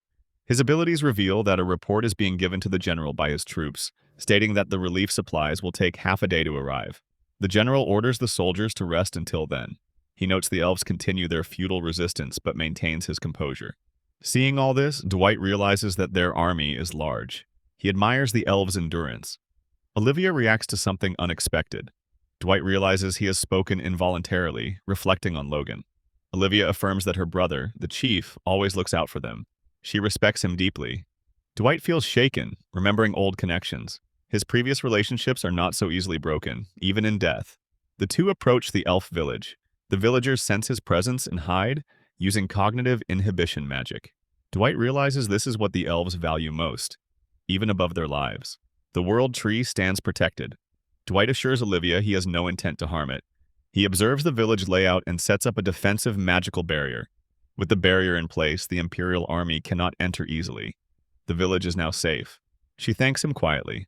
Logan arrives at the forest and orders them to leave with him. Dwight notices Logan's firm but quiet demeanor.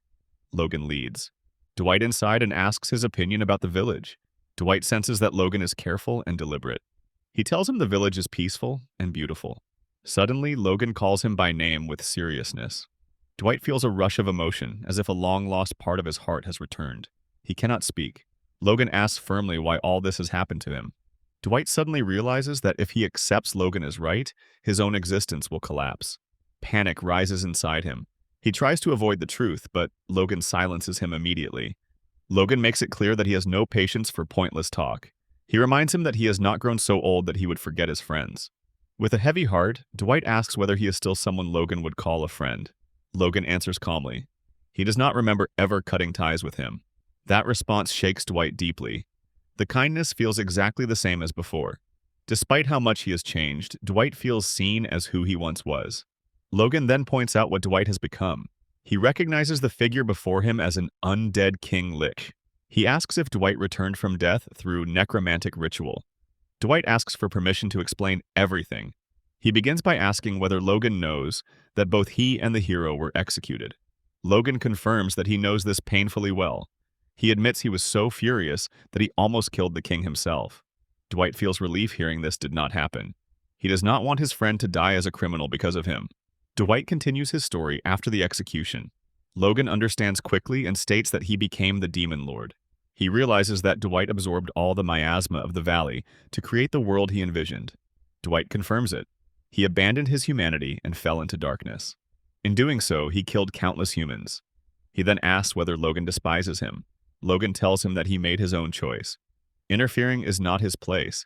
He says that even though his methods and appearance have changed, he is still the same person, the same man who agonized endlessly for answers, the same man who devoted himself to the world. He calls him by his former title, Dwight Harvold the Sage. However, Logan makes one thing clear. If Dwight dares to touch his village, he will kill him without hesitation. Dwight acknowledges this and admits Logan has become a formidable leader. Logan replies that he worked hard to reach this position, though it still pales compared to his situation. He promises not to reveal his identity and tells him to rest easy. Dwight then asks why he is not stopping him. Logan counters by asking whether Dwight truly wants to be stopped. Logan reminds him that he knows his identity and still agrees to enslavement. He emphasizes that such consent comes at a price. He responds firmly that he will do what he must, and Dwight will do the same. Dwight prepares to bring the Demon Lord's army and tells him to notify the village, so they are not caught off guard. As he leaves, he thanks Logan. Logan watches him go and briefly sees the old Dwight again. He asks whether he truly accepts being the Demon Lord now. Dwight feels a dull ache in his chest. He realizes this is not the first time he has doubted his role. He decides that all he can do is continue acting as the Demon Lord of this era. The army begins to move. Henry declares that the time for battle has arrived. They head toward the World Tree Forest. Henry feels an unsettling tension. He senses that within the Empire exists someone he genuinely wants to fight. A report reaches Dwight. There is a man in the Empire whose strength rivals that of a hero. He is said to specialize in lightning attacks. Dwight admits he has never heard of such a man. Grom dismisses the concern and claims he will handle him swiftly. Henry insists that he wants to fight this opponent. A heated argument follows. They decide that whoever finds the man first will take his head. They assess their forces. 200 demons, 800 undead. Henry stands alone as the only human. The enemy numbers in the tens of thousands. Henry questions the imbalance. Dwight explains that bringing more troops would pollute the environment with miasma. He refuses to contaminate the World Tree Forest. Henry understands. Henry considers the worst-case scenario and realizes he could annihilate the Imperial army alone. Still, he holds back, wanting the world to fear the Demon Lord's army as a disciplined, organized force. The battle also serves to train his troops. Dwight watches and agrees, understanding that the Imperial army will serve as stepping stones toward their greater goal. Dwight approaches Logan and asks his purpose. Logan requests to join the army. His village's fate is at stake. He wants to fight as their chief. Dwight agrees. Henry bursts into laughter. He praises Logan's reason and asks if he plans to fight as well. He assures him they will rely on him. Henry then asks Dwight for the first move. The enemy suddenly encounters undead forces and panics. They cannot understand why undead exist in a sacred forest. The realization hits them. The demon lord is present. Dwight observes that the undead are enchanted.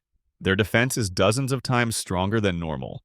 They move freely, even on holy ground. Despite the ambush, they adapt quickly. Over time, the undead numbers begin to dwindle. Dwight signals that it is time. A pincer attack begins. Henry charges forward and fires relentlessly. Dwight is impressed. He realizes everyone trained under Henry worked themselves to the bone. Still, against an army of tens of thousands, it does not seem enough. Then Dwight notices something strange. Soldiers struck by arrows slow down. Henry reveals the truth. The arrows are poisoned. The poison is harmless when scattered, but deadly on direct impact. Once the enemy realizes this, their advance slows. The Imperial soldiers rage, cursing the undead and vowing not to fall. A report warns the general of a rear attack, a pincer strike. He ordered half the troops redirected and reassured his army of their strength. Dwight watches closely.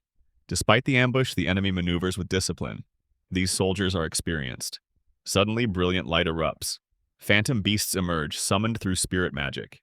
Dwight doubts this could be the opponent's best effort. Then he realizes Logan is responsible. Logan is fully focused and orders them to mind their own battles. Dwight recalls Logan excelling in support arts. He does not remember him being this skilled in offensive magic. Maintaining so many phantom beasts places an immense burden on him. Normally, several elves together could only summon one inferior to these. Dwight recognizes the pride and will Logan carries for his village. This is the same man who claimed he was nothing more than the Demon Lord's protector. Henry asks if it is time to charge. Dwight agrees and orders total destruction. Henry roars in excitement and leads the charge. The army surges forward. The Imperial general arrives and confronts them. He accuses the Demon Lord of targeting the forest as well. He declares that he will personally kill the Demon Lord and be remembered forever. He introduces himself as the general of the Imperial army. Henry recognizes him as the one-eyed Great Sword Emperor. He strikes with full force, cleaving him in a single blow. Shock hits him. He had heard this man wields lightning attacks, but that was false. The body begins to regenerate, crackling with lightning energy. Henry feels it clearly. The battle surges through him. Blood, power, and fury overflow. Watching Dwight's companions fight, Logan realizes they may be loud, but they are undeniably capable and trustworthy. After intense fighting, Henry feels refreshed. The battle gives him a sense of complete victory. In his excitement, he plans to drink heavily that night. Dwight then informs everyone that once the army returns, they will head toward the village. He tells Henry that he will come along. His presence will leave a stronger impression than that of a mere undead. With that, Dwight leaves with his companions. As Dwight observes the army, he realizes there are nearly 600 soldiers present. Every villager has gathered. Logan steps forward and announces that the Imperial army has been completely destroyed. He declares that it was done by none other than the Demon Lord's forces. He reminds them that their nation survived only because of this intervention. Now they must repay that debt. The soldiers react in shock and see this as slavery. Logan reassures them that bowing to a greater power is necessary to escape the Empire's tyranny. He accepts their judgment but stands by his decision. He offers them the choice to leave. Those who stay must bear the mark of servitude and decide immediately. The crowd erupts into unrest. Dwight realizes he expected this outcome. He understands why they would refuse. Watching Logan, Dwight senses there could have been a gentler way. He believes Logan chose this harsh path deliberately. He wants the clan's fate to be clear, without ambiguity. Logan appears as though he is sacrificing himself. Not just for life, but for far longer. He is willing to endure infamy. His devotion to the clan is so strong that being called a fool does not trouble him. His figure reminds Dwight of the Demon Lord he once became. Many people leave over time. As silence spreads, Dwight notices that fewer than a tenth remains. He steps forward and acknowledges Logan's decision and asks about regret. Logan reminds him it was already declared. They are now slaves of the Demon Lord. Dwight confirms their oath. He begins casting magic. He announces that preparations are complete. He orders the elves to be moved immediately. The people are stunned. They protest and refuse to abandon the forest. Dwight realizes they sacrificed their dignity to protect their sacred land. Being told to relocate feels like their pride is crushed completely. Dwight reflects on Logan as a dear friend. He knows his resolve is not disrespected. He assures them that the Elven clan and the World Tree Forest already belong to him. He is simply taking them home. The statement leaves everyone speechless. Dwight goes to the city with Luciana. The city feels familiar. It seems like a long time has passed since he fought Henry here. He is shocked to see Imperial soldiers. He learns they claim the city is unfairly occupied. They treat it as their own territory and plot to seize small nations and profit from vacant land. Dwight feels disgusted by their selfishness. Luciana comments that from afar the humans look like insects. She suggests crushing them. Dwight states that he does not kill humans out of hatred. He does so out of necessity. Luciana teases him for being overly serious. She jokes about stomach ulcers. Dwight laughs and reminds her he has no stomach. She asks if what he plans is truly possible.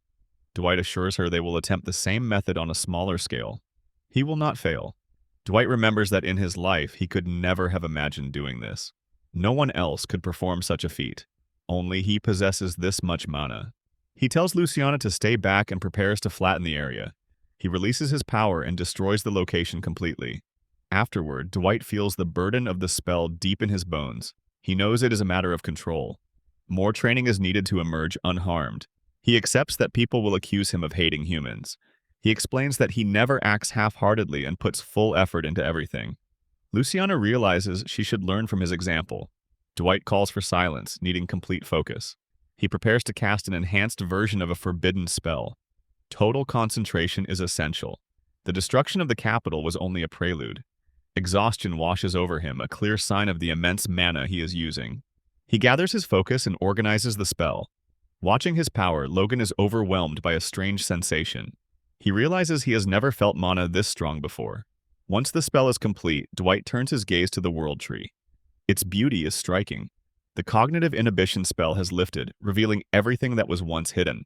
Luciana stands frozen, unable to believe that he has succeeded. Dwight explains that he used a variation of transfer magic.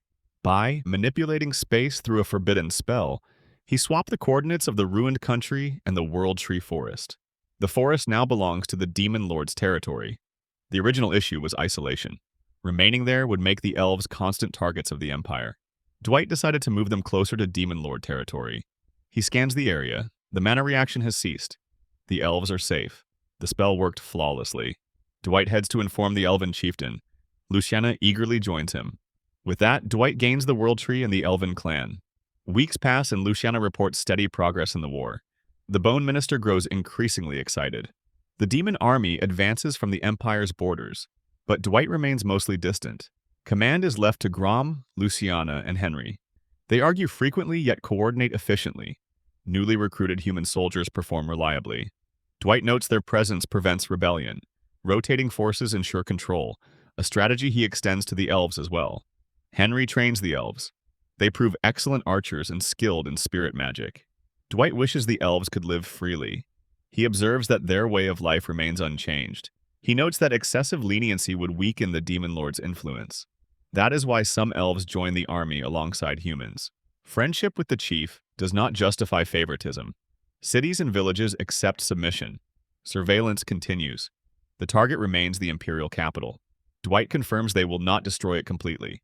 The invasion must be controlled to encourage cooperation from other nations. Luciana accepts the burden and assures him. Dwight reflects on their progress. The forest is secured, the invasion advances smoothly. Yet something troubles his mind. He wonders if the world will allow this to continue. The world birthed the hero Reed. He killed him. He overturned the natural order and absorbed its progress. If his destruction aligns with fate, the world will surely present a new threat. Even so, he and his allies remain resolved. They will continue destroying justice as many times as needed. They do so to pursue their ideal world. Elsewhere, Grom notices something strange. He cannot understand what it is. Grom announces to the army that the city has been secured. Only the capital remains. He orders all troops to prepare. He feels the last few days have been harsh. In the Belfond campaign, Henry kills a general and secures a major victory.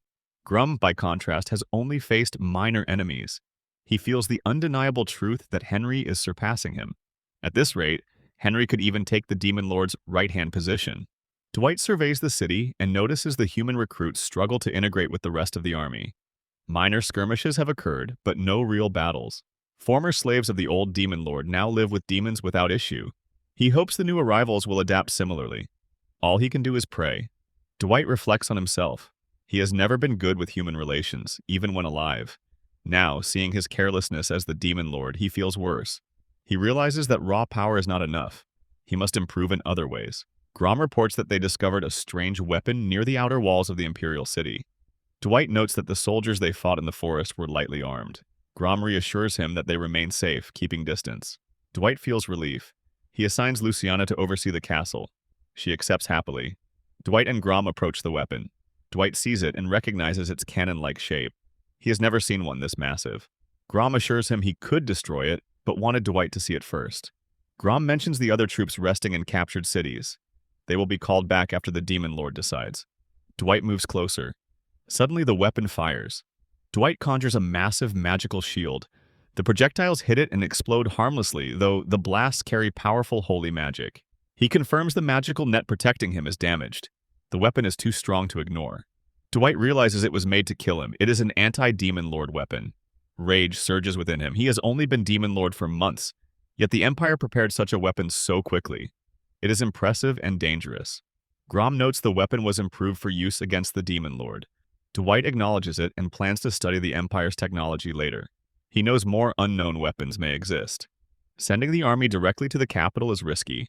He orders only himself and Grom to enter. Grom asks about the rear troops. Dwight instructs them to stay alert and ready. It is extra work, but necessary to ensure their safety. He spreads his magic across the city. Civilians watch in awe. Dwight notes the city is trapped. Internal and external exits are sealed. A magical barrier prevents escape. The Empire can no longer act from the shadows. Grom returns after completing his task. Dwight shares his plan. 2 objectives: steal key weapons and maps, and identify their sources. He suspects another country is involved. Second, eliminate the warmongering leaders. Not all, only those obstructing peace. The moderate faction should rise. The Demon Lord must remain the ultimate authority. In the capital, the army assumes they lost due to insufficient numbers. Some wish they had allied with the elves earlier. Dwight realizes the country has a moderate, neutral faction capable of stabilizing power. Suddenly, Dwight senses intense hostility. A powerful beast attacks. Grom intervenes, hurling it away. Dwight realizes this is Lightning Strike. Lightning Strike recognizes Dwight as the Demon Lord. His aura radiates deadly power. Dwight notes his incredible speed and strength, a mix of physical enhancement and lightning magic. Lightning Strike laughs, amused by his tactics.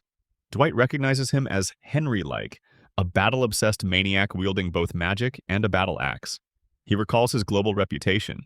10 years ago, he was feared worldwide. He once sent back severed heads of messengers seeking help. Dwight sees him as unrestrained and fiendish. The old Demon Lord's army never dared enter these waters. He is the great pirate, thunderous Dorta. Watching Dwight's fighting spirit, Dorta questions it, but he assures him his courage cannot match it. After a long pause, Dorta takes it as an honor. Dwight asks how someone destined to perish ended up in the Imperial capital. Dorta chuckles and explains that he left piracy when his ship sank and now serves the Empire as a general. When asked about loyalty, he dismisses the question, saying his hunger for battle is unending, on land or at sea, and the Empire was merely the easiest way to satisfy it. Dwight realizes loyalty is irrelevant. Dorta lives for combat. Dorta charges. Dwight warns that he has already angered the right-hand man who is not merciful. Grom intervenes, striking Dorta from behind. Dwight advises Grom to handle responsibilities here, and he obeys. Dorta laughs loudly, fueled by excitement and battle fervor. Grom assures Dwight he will handle the area. With that, Dwight finishes his remaining tasks and returns to the general's manor. The Empire is in disarray, desperate enough to employ someone like Dorta. Everyone nearby is stunned. They cannot comprehend how the Demon Lord allowed Dorta to survive. Dwight confirms that Dorta still breathes, though his subordinate will not let him live long. Meanwhile, Grom faces Dorta in a fierce battle. Watching his movements, he realizes Dorta is far too fast to keep up.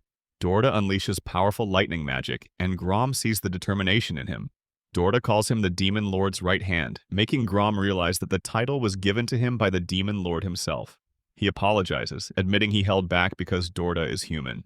A surge of resolve rises within him. He decides to show the true power of the Demon Lord's right hand and strikes back with full force. Grom proves he is not the only one who can use strength-enhancing magic, displaying even greater speed. With every clash, his anger intensifies. Dorta fires his cannon, destroying everything in his path. Grom realizes the Demon Lord intends to take it for investigation and knows he must intervene. Dorta challenges him with courage and skill, and Grom finds it fascinating, noting his power growing with each strike. Elsewhere, Dwight surveys the manor. Only one turret is complete, while several other weapons remain in development. Given more time, the Empire could produce many more. Yet, as expected, the Empire possesses a massive workshop. Dwight resolves to investigate further. During the fight, Grom feels his body burning from Dorta's holy magic attacks. The barrier strikes heavily, but Grom withstands it. Dorta laughs as he attacks, testing his strength, and asks for his name. Grom insults him, saying, "People like him do not deserve a name." Dorta introduces himself anyway, but Grom senses that another hit could put him in serious danger. Suddenly, a shot fires from a nearby turret. Dorta warns Grom to stay out of his way, knowing the cannon is dangerous. Grom realizes the situation. Confronting both threats at once is nearly impossible.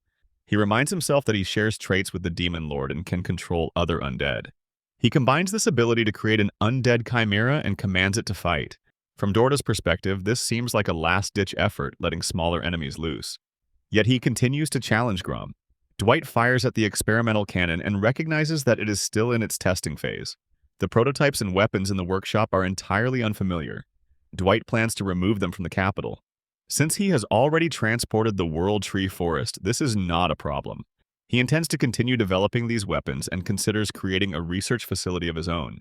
Gathering knowledgeable subordinates, he believes it is possible and plans to discuss this with Grom and the others. Meanwhile, Dorta continues to teach Grom a harsh lesson with lightning magic. He makes him realize that the damage he took earlier was far from his limit. Grom rises, confident that a wound like this cannot push even the strongest immortal to his breaking point. He apologizes for slowing earlier and attacks with renewed focus. He reveals that the Chimera was never meant to defeat him. His true goal is to seize the turret. Grom discovers that controlling undead while fighting is difficult. He marvels at the Demon Lord's power, realizing that commanding such large-scale battles effortlessly is his norm. Using his magic, Grom strikes Dorta. Dorta is thrown back but rises again. Grom is astonished. He realizes Dorta is no ordinary man. He possesses extraordinary strength and skill and a spirit capable of challenging even the Demon Lord. Grom introduces himself to Dorta. Hearing the name, Dorta acknowledges his skill and resumes the battle. Meanwhile, Dwight finds a document related to the cannon. It is a weapon called the Magic Cannon. Its development began 5 years ago. Dwight confirms that the Empire collaborated with materials experts from allied nations. The journal appears to belong to the designer of the Magic Cannon. Reading it, Dwight is astonished. The contents are absurd, beyond belief. Dwight discovers through his magical knowledge that the designer has been ordered to add holy attributes to the still incomplete magic cannon to counter the Demon Lord. The order comes from the highest authorities. The designer is stunned. The cannon's design is unfinished, and integrating holy power proves impossible by any method. After learning all this, Dwight feels that nothing makes sense. He takes pride in his deep understanding of magical theory. He clearly understands the blueprint and its contents. As he examines the design, he realizes that with this structure, the magic cannon should never be stable. Despite that, the magic cannon is completed. A continuous chain of inspiration somehow aligns perfectly and makes it function. Even the inventor himself does not understand why it works. No one questions it. The mass production of the magic cannon proceeds without any issues. To Dwight, it becomes obvious that some greater power is interfering. If he has to raise one possibility, he senses that this is the present state of the world itself. He realizes that the hero's awakening is not the only thing the world has bestowed. It feels as if the world is trying to eliminate the Demon Lord, as though correcting an error. Dwight understands that if this assumption is true, then the situation demands extreme caution. He senses that the world is aligning itself with humans. Just obtaining this information alone makes this invasion worthwhile. He decides that once he returns, he will investigate the inventor further. For now, he focuses on collecting all materials and weapons and rejoining Grom. He reaches Grom and apologizes for keeping him waiting. Grom assures him that Dorta has been eliminated. Dwight praises him sincerely and feels reassured to have him on his side. Grom feels honored and visibly pleased. Dwight notes the Empire is temporarily powerless. The Imperial capital lies in ruins, and rebuilding will require other nations' aid. He considers luring them into a trap. The entire Empire must eventually be destroyed, but for now, his objectives are complete, and he chooses to watch and wait. Grom notices something amiss and asks Dwight what's wrong. Dwight explains that he is trying to command the undead to stop, but one of them ignores the orders and continues rampaging. Surprised, Grom asks if this has happened before. Dwight shakes his head, saying it is the first time. They set out to investigate together. As they arrive, Dwight realizes that the one causing the destruction has indeed turned undead due to his miasma. Grom is stunned to see the devastation. Dwight recognizes that Dorta has transformed into a high-ranking undead known as a Dullahan. His miasma must have entered Dorta's body at the exact moment of death. Dorta's strong spirit is resisting his control. They watch in disbelief as Dorta continues his strange behavior. He beheads everyone in his path. Dwight immediately forms a magical projectile and hurls it at him to stop the massacre. Dorta continues demanding heads. Dwight asks Grom where Dorta's head is. Grom admits that he burned it. Dwight informs Dorta that his head no longer exists. Enraged, Dorta charges at him. Grom intervenes at once. Dorta vanishes in a flash of speed. Dwight understands that as an undead, Dorta is no longer limited by the constraints of his physical body. He has surpassed his previous speed limit. Dwight realizes that without enhancing his kinetic visual acuity through magic, he would have been struck. Grom quickly checks if Dwight is safe. Dwight uses his magic to immobilize Dorta by freezing him solid. He declares that he is far stronger than Grom ever was. As Dorta stands frozen, Dwight senses that the hostility has faded. He wonders if Dorta has acknowledged him as his master through defeat. Grom apologizes for being unable to act earlier. Dwight reassures him. Grom then asks what they will do with Dorta. Dwight decides to take him to the royal capital. Dorta still lacks rationality, so he cannot be made an executive. Even so, his power is undeniable. They prepare to return home. Luciana reacts in shock upon seeing Dorta. Dwight introduces him as a general of the Empire known as the Thunderous Roar, who has been turned undead by his miasma. Henry and Luciana recognize him as the famous lightning strike user and are stunned that such a great general was defeated. Dwight clarifies that it was Grom who defeated him. Henry praises Grom. Luciana struggles to believe that this is truly the Roaring Thunder. She explains that when she served the previous demon lord, Dorta and his pirate crew caused immense trouble. He plundered even demons without hesitation. She once believed he could never die.